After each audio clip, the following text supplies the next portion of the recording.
Hey, welcome into the Husker247 HoopsCast.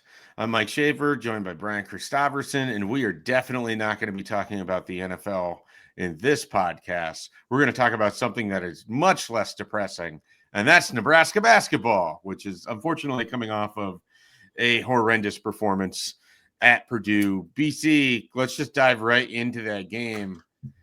I didn't think Nebraska was going to win. I also didn't think that they would lose by, what did the final score end up being? Like it was a 36. 104-68. Yeah, 36-point deficit. Yeah. So never quite saw that one playing out the way that it did. I mean, you expect when you go to Mackey, it's going to be a difficult environment. They have good players. I didn't think that they would just completely shoot lights out. And I didn't think Nebraska would sort of not show up for a large chunk of that game, which is kind of disappointing. What are your thoughts coming out of a 36-point drubbing? Yeah, I thought early on in the game, Purdue hit, and Hoiberg said this in his post game, they hit a few that were contested early on. And then those guys were feeling really good about themselves. And Hoiberg said going in, like, we can't hang our heads when you have a bad spell, or it'll be doomsday basically.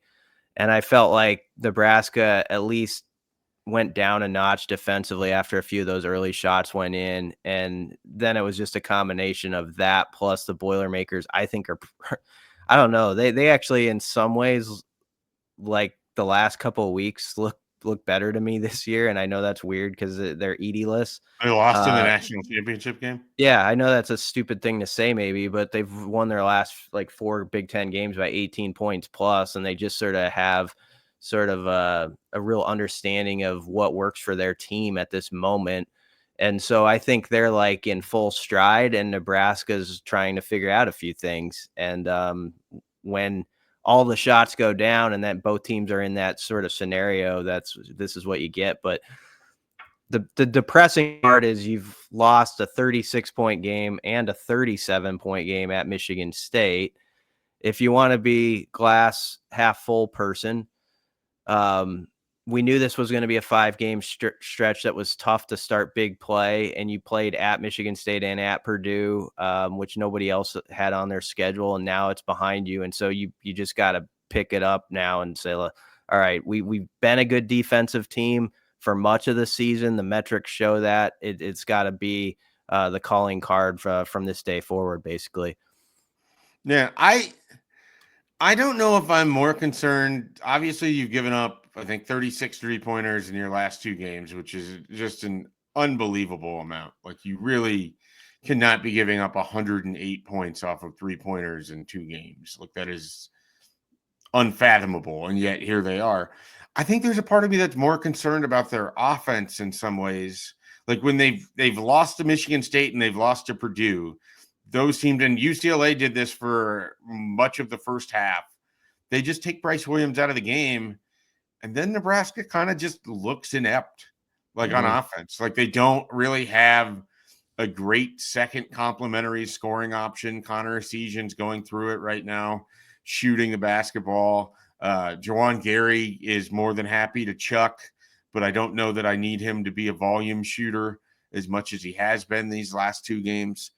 I don't know, Brian, the part of me that gets concerned is that when teams play really tight man-to-man defense on Nebraska, Bryce just isn't able to take over a game and doesn't necessarily have that mentality at times. And then it feels like there's nobody that's going to be there to step up for Nebraska. Like, you're just going to have these long stretches where you're not able to score. And maybe even more frustrating to that, you're also going to have the stretches where you just turn the ball over on stupid stuff. Like, they have way too many dumb turnovers. It got better after the first 8 minutes of basketball, but at one point they had 7 points and 6 turnovers against Purdue by like the 12-minute mark in the first half. Like, that's a recipe to getting your butt kicked, and that's exactly what happened. Yeah, I'm worried about the same thing you are. It's sort of like, who's that next option that's dependable? And it's probably going to have to be a different guy on a different night. But that's the thing. Like they're not really built that way to be like a great offensive team. And I don't know that that's going to change. The thing with that is, I think they've embraced the idea of being gritty, grimy team, but that you've got to be really, really good at it because of the reasons you mentioned on the other end of the floor. Like you can't just be even good. You've got to be really good to like have this be a team that's on a bracket in March. So that's the part where both these things matter, but especially on the defensive end against, we'll get to it, but upcoming Rutgers, you've got to like have some real answers and be that unit you were against UCLA, where they took away a lot, but a lot of people have been taking stuff away from UCLA lately too, it seems like. So Nebraska's not the only team who succeeded in that. Yeah, that win just a week later, or was it 2 weeks? A week? Yeah, only like a week plus. It was just a bad week of ball. And the thing about the Huskers, Schaefer, if they had just, you don't want to just go back to it, but the Iowa game, if you had that in your pocket, that's the thing. That's the one right now. Like the Right. Purdue game, okay, you got shelled. Like that, it didn't like disrupt my day too much. Like I sort of thought, like, okay, I was going to be a 10 to 15 point game, maybe. That's what I kind of predicted. And it was worse than that, but it's a loss. But yeah, I do. There had to be, to me, some hangover still from that game in Iowa City, just the way it went down. And so hopefully that's completely brushed off, because we now enter a week where you play Rutgers at home and then at Maryland. And Nebraska's got, even though we have said, and I've said, and everybody, like after the first 5 games, it opens up a little bit. If you look at the schedule, there's not just like a clear spot where it's in this league where you're going to, they're going to run off 4 wins here. You're going to have to really freaking earn it. And they somehow, some way got to figure out a way to piece like 2 or 3 together to get on the right side of 500 and be playing from ahead again. Yeah, and I think they're talented enough to do that. Like, I don't think they're just going to go away and only win 4 games in conference or whatever it is. Yeah. But the challenge, at least to me, is that they have to be able to prove that they can be the same team night in, night out, the same team on the road as they are at home. The inconsistency in Big Ten play over the last couple of years has kind of marred what has been a good basketball team, but you just don't feel like you can trust them. And I don't know that we're going to be at the point where you're going to trust Nebraska basketball. But like we kind of said earlier, if you don't have Bryce, I do wonder, is there going to be a stretch where Connor Essegian in Big Ten play is like a guy that you can reliably get 2 to 3 pointers a game from? I mean, it's because that's a big part of this conversation. Because even if you go beat Rutgers, you have an opportunity against Maryland, who's a solid team, but it's not like you can't beat them. But I just don't know that I believe that they're going to have enough guys step up. I mean, last podcast I was talking about how I think that the way this team is built is sustainable for success. And yet at the same time, the one thing that stands out to me is when Rink Mass wouldn't have a massive night, you still had Casey, Bryce, and your 4th option was Juwan Gary. Right now, when Bryce doesn't have a big night, your next best option is Juwan Gary, and then just kind of a bunch of really nice complementary pieces that don't do a ton on the offensive side. Like it does feel like it's a narrow, there's certain game flows again that they just can't stay in. Like, and against Michigan State and Purdue, when Bryce isn't getting you points in the first half and no one else shows up, it's a really tough spot to be, especially when defensively you weren't strong. I think you have nailed it on the last couple podcasts, because you've kind of stressed the turnovers part. And so when you have such a small margin for error, if they're going to be the team they want to be, they're going to have to really eliminate those like 4 or 5 possessions within a game that have cropped up where it's just like a kind of mindless giveaway. And I'm not dribbling it off of your foot. Yeah. And I'm not even talking just about sometimes a true turnover, like against Iowa, for example. That was obviously Juwan Gary had 13 points, 13 rebounds, and was hustling his butt off. but he was really struggling around the rim and ended up 5 of 21.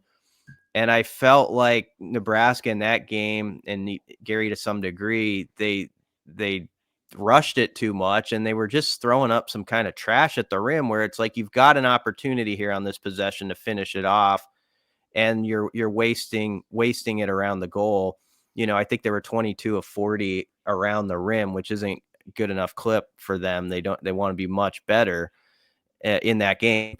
And so, that's like a turnover to me when you get like a board and you're right there and you just kind of throwing up, and it feels like you let 2 points slip. They had a few of those in the Iowa game that really bit them.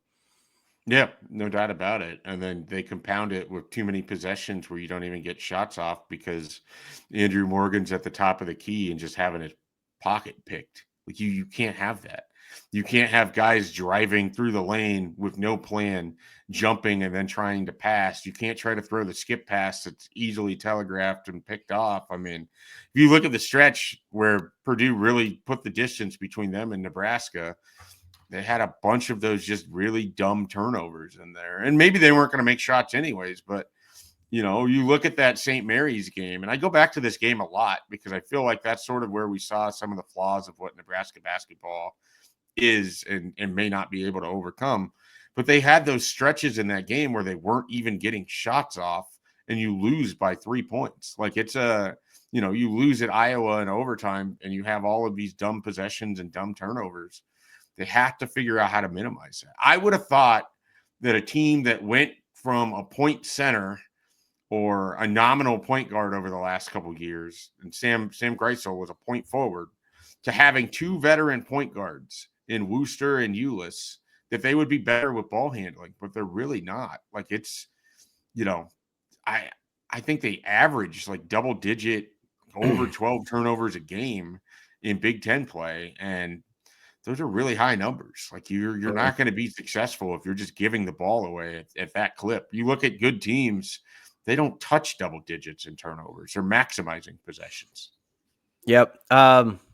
It's definitely got to improve, and it's got to start Thursday night. If we want to do the big view of things, they're 2-3 in the league, and it's about when the schedule came out what I thought they would be. Because of the games we mentioned on the road, I did think it was a really tough draw to start, but now they've got to prove that. Like I think there's a narrative, and that's out there that's a reason for why they started 2-3. But now you got to show like, okay, it was a tough schedule, and against these other teams, you can pick up your play and find a little bit of a role here. But they're still 45th in the net rankings, which is an okay spot. And so hopefully this week they're like, okay, that was a bad week. You're going to have one of those in the season where you just had, 2 games that really got away from you. Let's move on and be the team to maximize what the strengths are as best as we possibly can.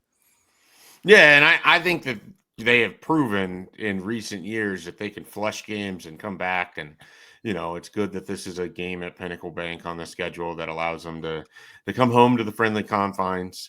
And be able to play. The thing is, Rutgers has a lot of talent. They've underachieved, but like that is not a team that anyone should look at and take lightly or just think, okay, well, Nebraska is going to be able to handle them because they're at home and it's Rutgers. No, that's a team with a ton of talent individually that if you let them get their shots off and if you let them, run the floor on you, they're better athletes. They may not be a better basketball team, but they have better individual players and athletes. And Nebraska's run into issues sometimes where the whole isn't as good as some of the individual parts when they get going. So I think this game on Thursday, not only is it a must win, but it's kind of a tricky, like you got to take care of business. You got to come out and you got to play well. You got to make them earn it. You got to try to get them to go away. The thing that they didn't do against Iowa when you're up by 15 and you couldn't get Iowa to just go away. They're going to have to go finish that game. And that'll be interesting. We have a longtime listener has actually requested your thoughts on something, Brian. Okay. Michael Brunts would love to know your thoughts on Ladies' Night at Pinnacle Bank Arena. It doesn't I guess whatever brings people out. I don't think that's gonna change who comes and who doesn't come to the game, is it? I don't think that marketing ploy is Yeah. gonna work. I still think you have had one of the best ideas, and that's giving away dogs at halftime. I mean, I would I would lean into that more than the other stuff. If I tend to not want to knock some of the presentation stuff because I know people put a lot of thought and time into it. The only thing I'd say, well, there was one game where they had sort of an office theme, The Office, Mhm. and I think that, so there's these different themes that are developing, and I do think on occasion it destroys game flow. Like you've got a little something going, and then it's like some little cutesy thing on the boards, and so I would knock a few of those things down a little bit. And have more dogs. I mean that like I'd bring more dogs or baby races into it, something that you Yeah. know full well about. Dogs and babies, those are the things that people want to see. I do have a wife that would certainly want The shirt. our coach is hotter than your coach because So maybe it worked. she embodies that mentality. I know full well how she feels about Fred Hoiberg. So, I don't know if Shelby's going to try to find a way. If we have to get a babysitter for Thursday night, I should probably check in on this. But um, at least she embodies the spirit behind the idea of those shirts. I know that much. So you think it's going to work pretty well? I think there'll be some popularity to it. Here's what stinks about college basketball in January is that Nebraska's still not going to have a student section yet. Yeah. Like I don't know if you were ever in the red zone at the Devaney Center, if you were ever like into that aspect of it. Because I know that you probably got started at the Daily Nebraskan and was just in reporter mode early on and maybe never just went to I did go to I have Nebraska a games. Kamani as my friend t-shirt. Yeah, they did a little, they weren't very good t-shirts, but they had like 5 different players. They had one for like Stephon Bradford and Kamani Okay. friend, and Kamani is my friend t-shirt. I had it for a long time, and then at some point I was probably told to get rid of it. Yeah. Well, that'll happen. And so I know from my own experience, like just being down in the student section, I couldn't imagine you wouldn't have access to some of these games. Like they didn't have the UCLA game. They didn't, they won't have this Rutgers game. And I do think that matters in that building. So, all of that to be said, I would like them to figure out how to get the student section involved, even when classes aren't in full swing. Because I think it matters. You want PBA to be rocking. So, we'll see how ladies' night goes. We'll offer a full review on the next podcast. I suppose they with the Office thing, like they changed the graphics. They kind of went full bore in that, which was weird to me because The Office was a TV show that was most popular like a decade ago, and so it's like it felt like the timing of it was strange. I don't know if there was like a purpose for it. But it worked for me. I'm curious if there's like is it going to be like a full on theme here? Like what does this look like ladies night here at Pinnacle Bank Arena? So we'll be able to offer some sort of review next week but we'll talk about Rutgers and Maryland, and then we'll also review what ladies night looks like. So something to look forward to for everybody there. Very, very much so. Very much so. All right, Brian, let's get into the guessing game portion of the Nebraska basketball podcast here. Unless you've got other things you want to add on Nebraska Rutgers or the week that was for Nebraska with Purdue and Iowa. Otherwise, we just go straight into guess a random Husker Hooper. I don't have other things to add other than if you were to say it's a challenging week, but also one in which I could see the possibility Nebraska could win at home and then on the road. I think the combination is there for it at Maryland. I'm not saying it's going to be easy. Not saying I'd predict that, but if they really want to break through, because Jawan Gary in Iowa City talked about this isn't going to be like last year, he said, where they started 0-7 on the road. Well, you start to get in the danger zone of it being that. if you don't get Maryland. And so it'd be 0-4 then on the road. So I think this is a critical week in that respect, where I can envision in my head where it could happen and you could get the 4-3 and things are really going. But so there's a lot on the line the next, 5-6 days. No doubt about it. No doubt about it. Okay, I got a guy for our game.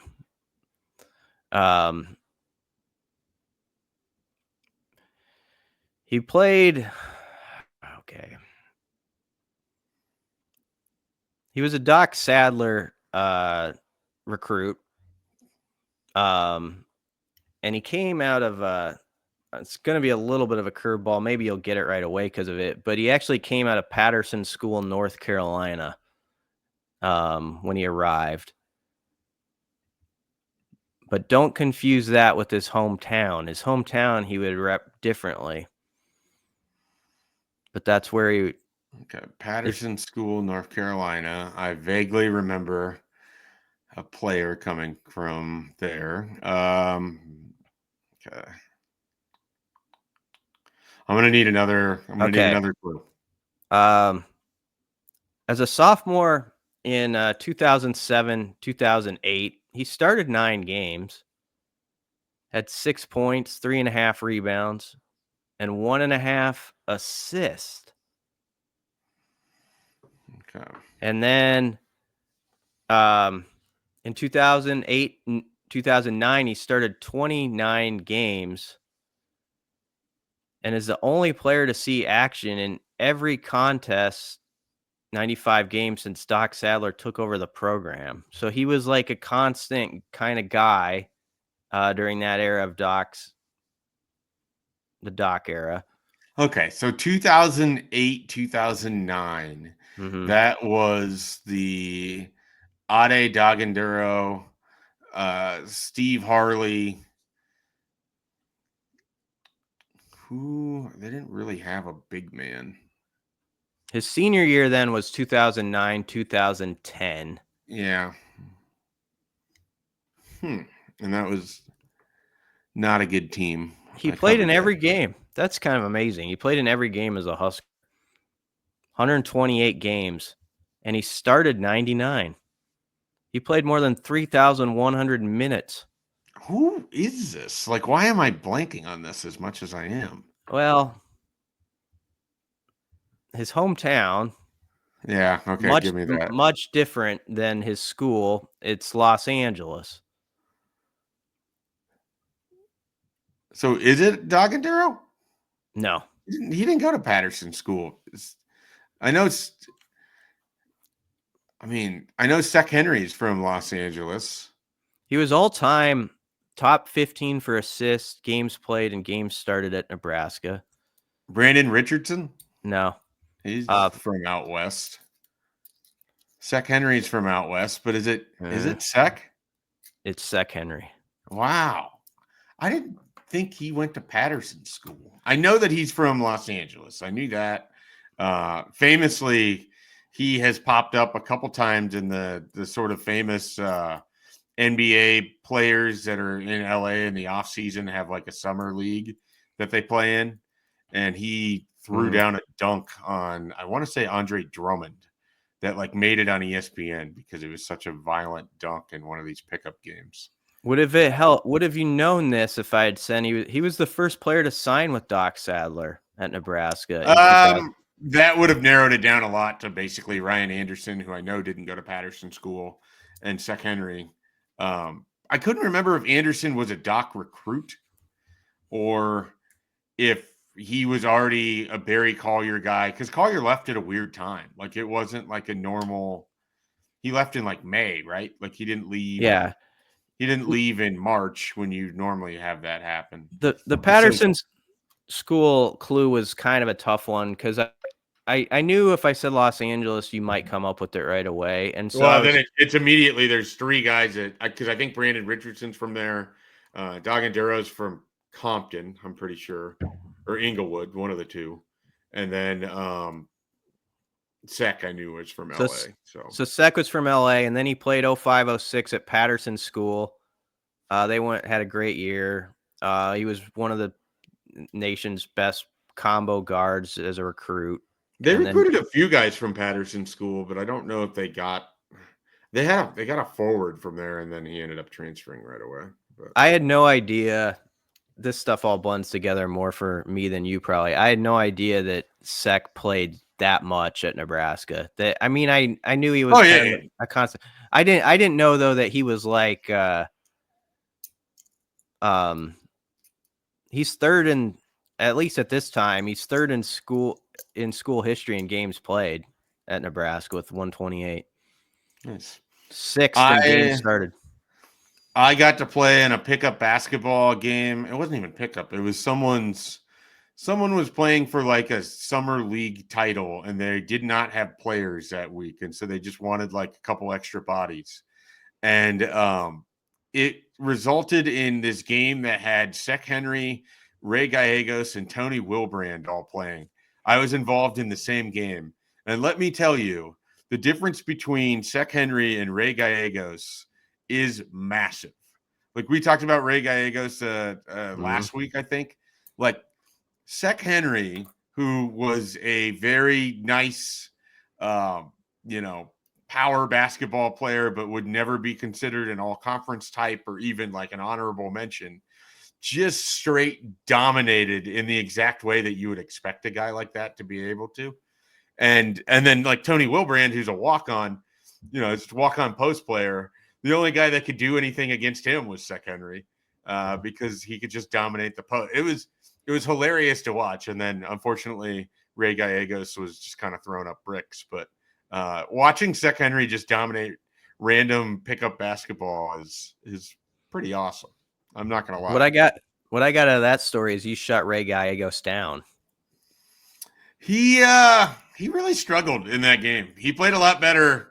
This was, I think, after his freshman year. I think this is like his redshirt year. Mm-hmm. So like you have Sek, who's 22, 23, probably the best conditioning, a tremendous athlete. And then you have Gallegos, who is springy and has like a, really big vertical, but otherwise isn't going to be able to just like get to the rim and slam it home. And he wasn't like making 3-pointers. So he like was not nearly as valuable as the other two guys in this contest. I was not valuable at all. I think I collected 1 rebound, attempted no shots, played very few minutes, only was in there to provide relief for the guys whose team it actually was. It was a super weird situation. Mm-hmm. In fairness to you on Sek Henry, which you eventually got, I would have ordered, if I had done more research, I would have rearranged my clues a little differently. And I think you would have got it after 2 or 3 had I done it properly. So I'll blame the presenter for it taking a little longer than usual for you. I got thrown off because I got stuck on post players for some reason, which that is not an era in which there's Chris Ballum, who I'm pretty sure is from France. So, there's not like a lot of post players, but that's what I was thinking in my head. At one point, I almost said Kyle Marks, which I don't even know, like most of the listening audience probably don't even remember who that is. You may not even remember who Kyle Marks is. I remember, I remember the name, but like stuff like that, I would never come up with off the fly. This game is tough for me. You tend to thrive on it. I'm kind of proud that it took you a little while, at least. That makes me feel kind of good. Yeah, well, I gotta do better. I gotta do better.